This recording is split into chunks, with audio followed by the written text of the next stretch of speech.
What's going on? My name is Jay, and I'm here to talk about some 35mm film.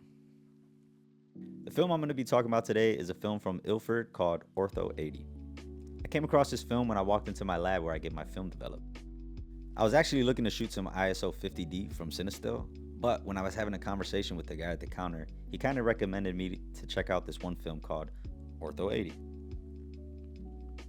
What ultimately made me choose this film was not only was it a little faster when it came to ISO, but it was a black and white film, which is a little different from what I normally shoot.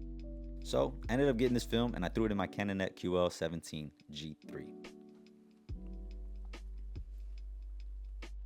So next, I shot this roll within about 3 days. I took it to about 4 locations. The first location was a farmer's market in Logan Square. The second location was downtown at the Riverwalk.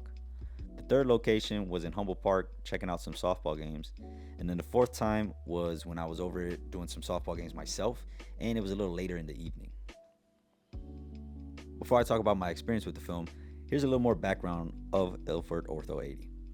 Unlike panachromatic film, Ilford Ortho 80 is not sensitive to red lights, instead making it more sensitive to green and blue wavelengths.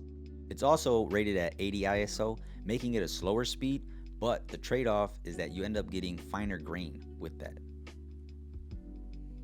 Fun fact, because it is 80 ISO, you do get to enlarge these photos because of the grain being more fine.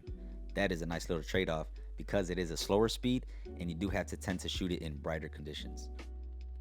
Alright, let's talk about the photos.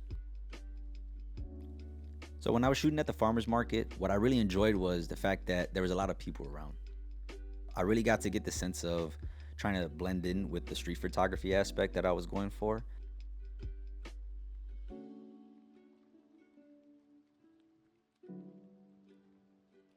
When I took this film downtown, I actually had the intentions to scout the place for a gig that I had coming up later that week. But with this being black and white film and walking down the Riverwalk in Chicago, I kind of took it upon myself to kind of see if I could replicate actually old style films. Later that day, I ended up heading to Humboldt Park. I didn't get too many photos, but of the 2 photos that I ended up getting, one being my brother-in-law playing some softball and the other being my niece, I thought it was really cool because I got to see the skin tones and what they were saying about this film and how it affects skin tones. Later on in the week, I ended up playing some softball and it was kind of later in the evening, so I was kind of curious to see how this film would work because on the Canonet, it having a lens where it has an f-stop of 1.7, I did have some flexibility on where I can actually shoot this camera. Halfway through the exposures, I ended up noticing that my light meter wasn't working because the battery had died. But fortunately for me, in my phone, I had a light meter that I used within the app and it worked flawlessly. When I started to meter with my phone, I did notice that my shadows were a little darker. I kind of like that, and I don't know if it was because of the lack of light and of it being later in the evening, or if it was just how it was reading in my meter. But all in all, I can say I was pretty happy with my results.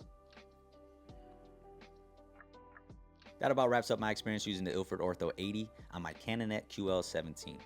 Hopefully you got something educational out of this video other than just staring at my pictures.